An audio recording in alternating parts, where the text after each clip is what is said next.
Hello students, कैसे हैं आप सब। आज हम पढ़ेंगे refraction of light, the bending nature of light. So what is refraction?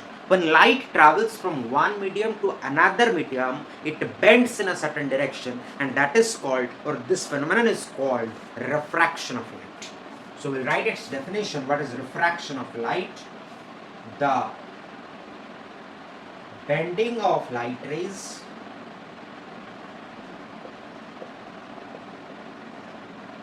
when it travels from one medium to another medium,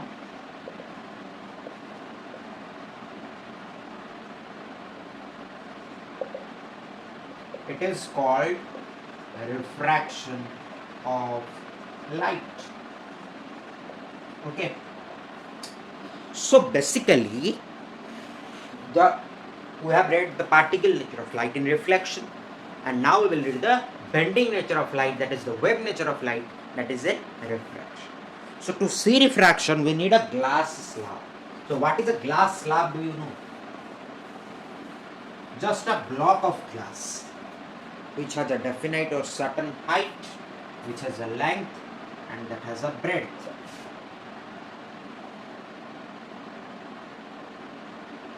I am drawing its 3D picture, actually trying to draw.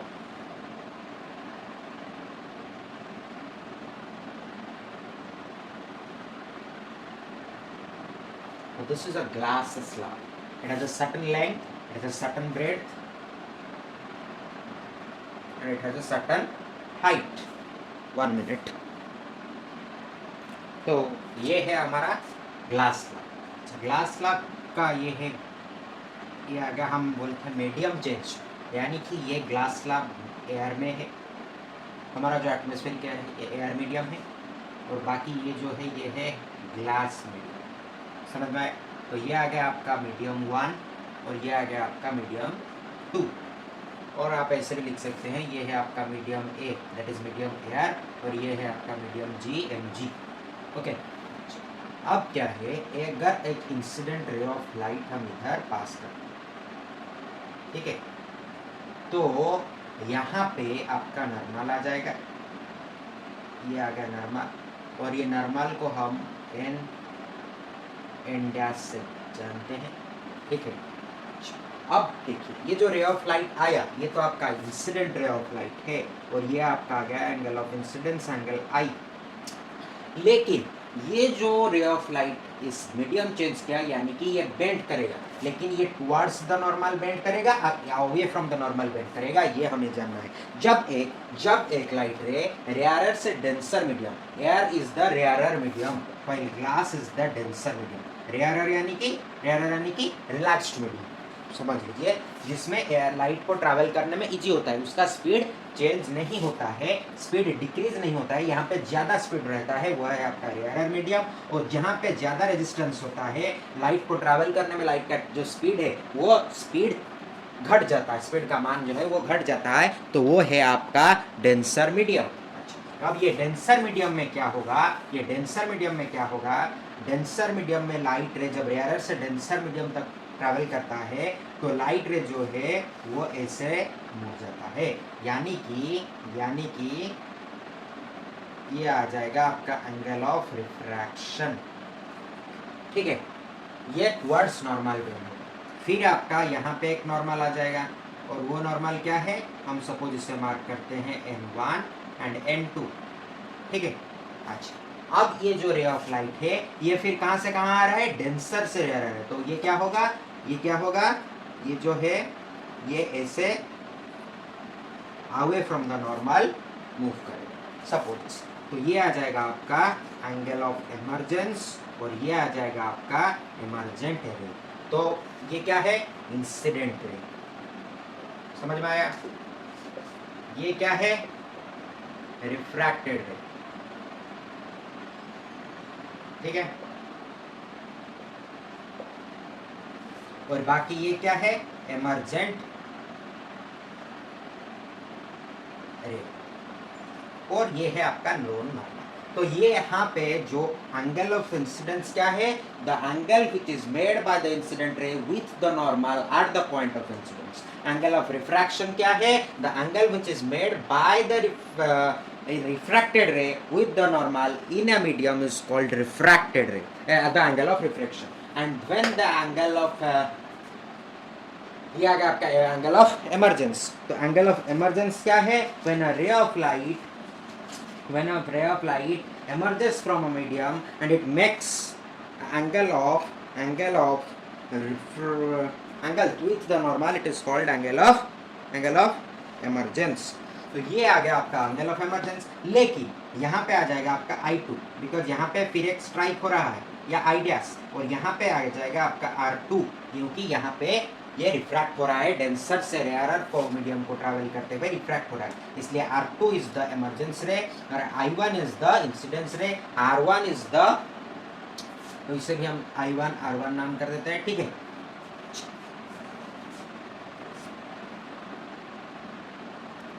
अब हम देखेंगे कि ये अगर अपनी original path पे travel करता, ये जो इंसिडेंट रे है ये अगर अपनी ओरिजिनल पाथ पे ट्रैवल करता तो ये कैसे ट्रैवल करता। ये गलत है थोड़ा सा, मतलब मैं तो सपोज ये ऐसे ट्रैवल करता, ये अवे फ्रॉम द ट्रैवल किया, तो ये आपका एंगल ऑफ इमरजेंसी या रिफ्रैक्टेड एंगल है, एंगल ऑफ R2, और ये है आपका रेड वाला जो है वो है एक्चुअल पाथ। तो ये जो एक्चुअल पाथ है, एक्चुअल पाथ यानी कि जो original path of the light ray और the displaced path of the light ray, इसका जो बीच का हिस्सा है, it is the distance of displacement,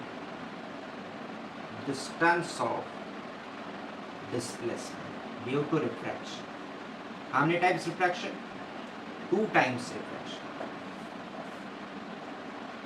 displacement of light ray, ठीक है।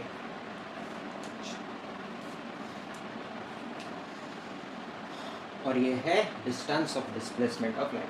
तो हमने पढ़ा कि refraction in a glass slab, मतलब ग्लास स्लैब में रिफ्रैक्शन कैसे होता है, या रिफ्रैक्शन ऑफ लाइट क्या होता है। लाइट रे बेंड करता है, जब रेयरर से डेंसर में जाता है तब वो टुवर्ड्स द नॉर्मल बेंड करता है, और लाइट का जो है ये चेंज हो जाता है, क्या चेंज हो जाता है, स्पीड का मान घट जाता है। लेकिन जब लाइट रे डेंसर से रेयरर तक मूव करता है तब वो नॉर्मल से अवे मूव करता है, और जो लाइट का स्पीड है वो बढ़ जाता है, ठीक है।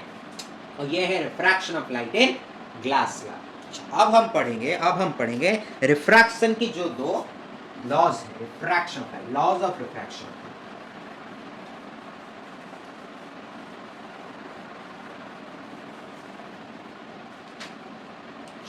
तो ये है आपका ग्लास स्लैब, यहाँ पे आया इंसिडेंट रे, ये आ गया नॉर्मल, यहाँ से आ गया रिफ्रैक्टेड रे, और यहाँ से आ गया आपका एमर्जेंट रे,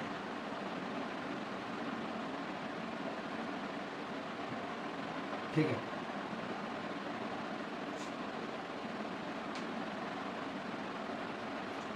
तो फर्स्ट लॉ ऑफ रिफ्रैक्शन क्या कहता है, हम लिखेंगे लॉ को, लेकिन उससे पहले हमें उसे समझना है, ठीक है।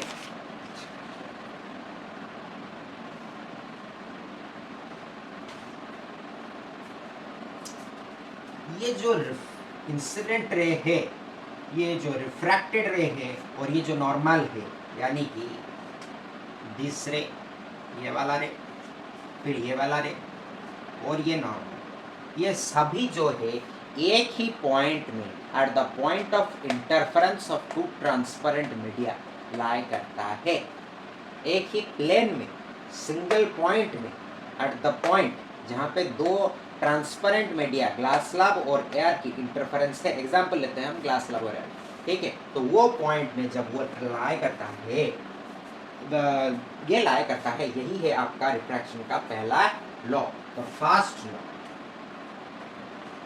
ये है आपका laws of refraction of light. तो पहला लॉ है the incident ray, the refracted रे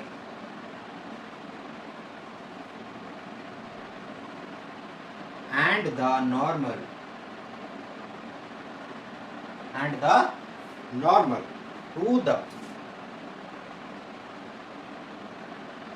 interface of two transparent media.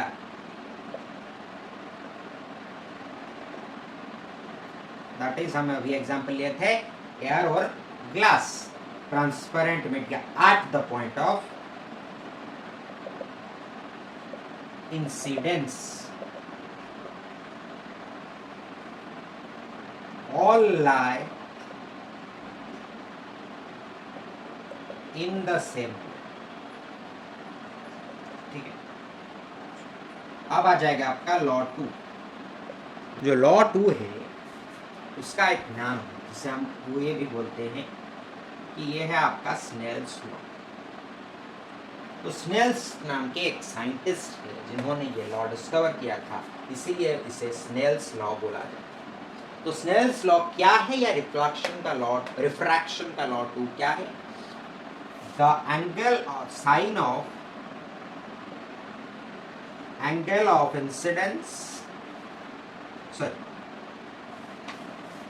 the ratio of the sine of angle of incidence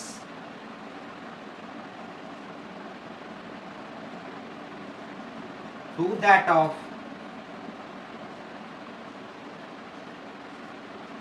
the angle of refraction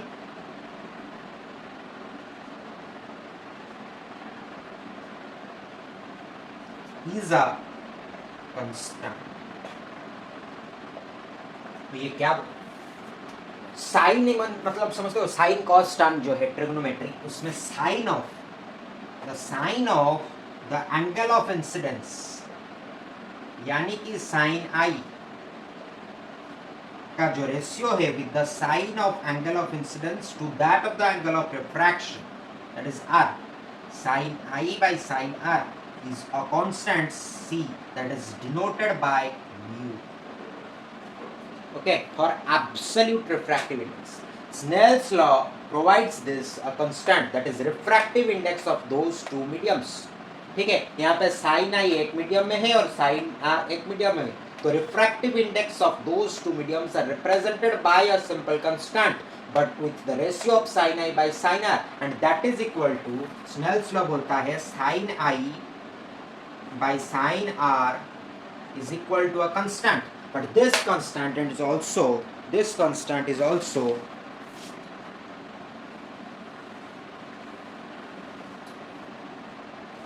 sin i by sin r is equal to c, the refractive index of two medium, that is also known as the speed of light in medium 1 by the speed of light in medium 2, that is equal to v1 by v2।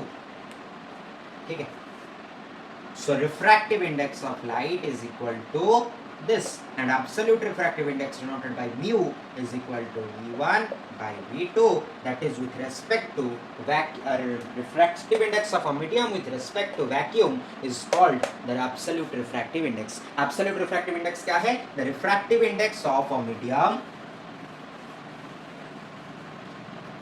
absolute refractive index का definition लिखिए,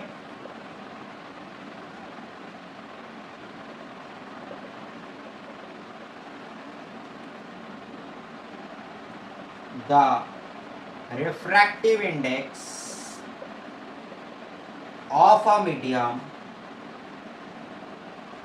with respect to vacuum, WRT का मतलब with respect to vacuum, is called absolute refractive index। समझ में आए? Refractive index of air with respect to vacuum is the absolute refractive index of air. Refractive index of glass with respect to vacuum is the absolute refractive index of glass। Okay, तो ये था refraction of light क्या है, आप refractive index क्या है, absolute refractive index क्या है, स्नेल्स लॉ हमने जाना, हमने ग्लास लॉ में रिफ्रैक्शन ऑफ लाइट जाना। अब अगले क्लास में हम जानेंगे refraction of light in spherical lenses और लेंस क्या होता है, ठीक है, उसके बारे में जानेंगे। तो धन्यवाद, थैंक यू।